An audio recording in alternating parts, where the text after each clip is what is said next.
Hi kids, we are going to continue working on interpret the remainder. I feel a lot better about doing this today, so I think that we have a good handle on it. The page that you're looking at, each one of you already have this page in your journal. You're going to need it in order to determine which way we are using the remainder or the quotient depending on the questions that we are being asked in the division problem. So let's go ahead and get started.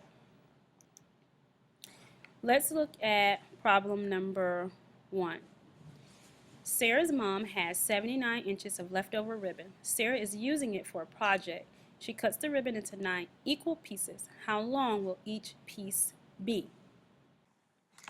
So we need to pay attention to what it is that we are solving for. Here's our question. How long will each piece be? So if Sarah's mom has 79 inches of leftover ribbon, we're going to say that 79 is going to be cut into 9 equal pieces. So we know that we're going to have 79 divided by 9.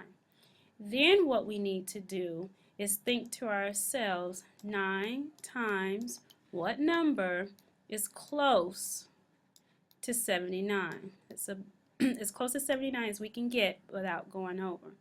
So take a minute and think about what that would be. Hopefully you chose 8. 9 times 8 is 72. We need to take these numbers and subtract them. 9 minus 2 will give us 7.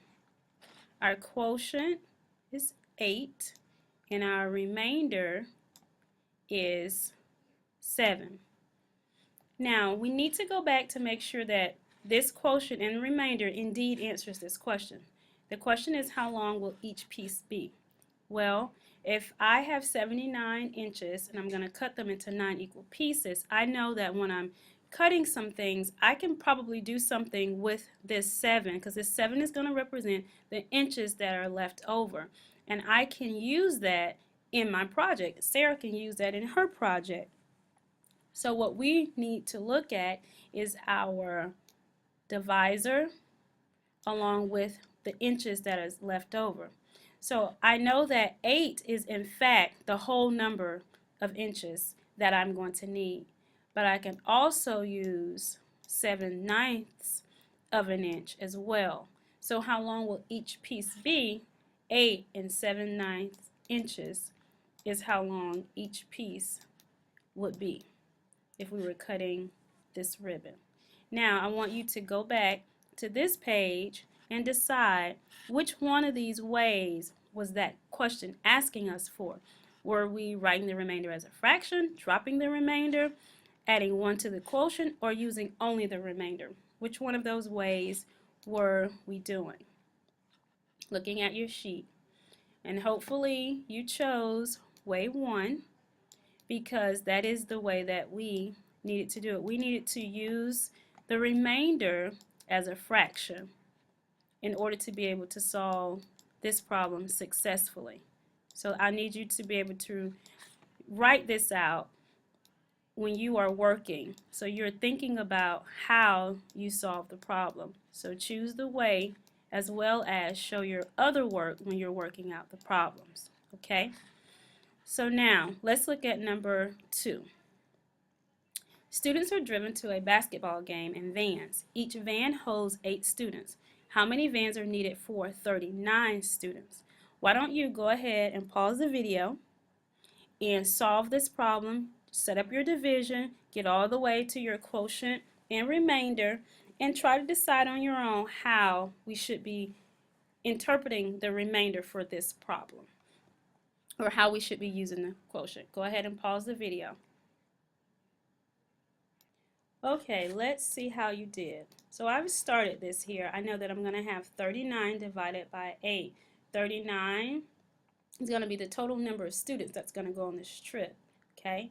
And the van, the 8 represents the van seats, because each van can hold 8 students. That's how many students, how many seats we have in the van. So 8 times what number gets us close to 39? And hopefully you chose 4. 8 times 4 is 32. We need to subtract And we need to say 9 minus 2. That's going to give us 7. And so our quotient is 4 and our remainder is 7. Now we need to think about this. What can we do to solve for this question? How many vans are needed? Okay, so if the 39 is the total students, this is how many seats. I need to look at that there's going to be 4 vans, but I'm going to have these 7 students over here left over. So I'm thinking about how I can solve this problem. And I can see that I am going to need to have 5 vans. So although my quotient and remainder is 4, remainder 7, my actual answer is going to be 5 because I need to take into account these other 7. They can't just stay behind and not go to the basketball game. So we need to make sure that we include them. So I need to have 5 vans. So I want you to go back to your sheet and look at that and decide, what did you do? How did you solve? Hopefully you've done that already and that you've chosen this way, way 3, adding 1 to the quotient. And I want you to record that so that you'll have that in your notes. So we added 1 to the quotient. Now the other 2, I'm going to, actually there's 3 other word problems I want you to work on.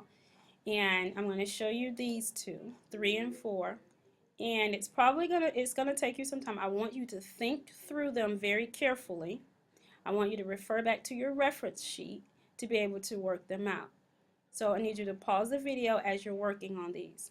So here is number 3